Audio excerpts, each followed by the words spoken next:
శేషాద్రిపై సంతతి కొరకై అహోరాత్రములు తపస్సు చేసే వానర కేసరి కేసరి కుల సతి కడుపు పట్టగా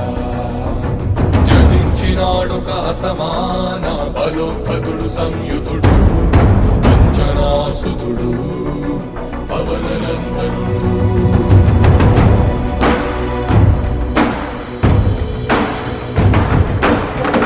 కిరణముల ఉదయాత్ముని గని అది పండిన తీయని పంటను కొడు సూర్య మండలము పట్టితి కాలని ఊళ్ళూరే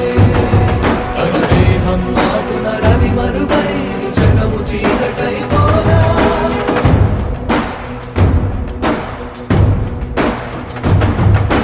అది అమరేంద్రుడు గమనించి తన ఐరావతమధిరోహించి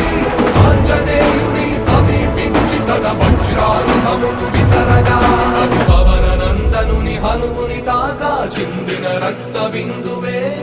విద్యుద్వేగంతో ధరణి స్థలి వంద కడలిలో చచ్చి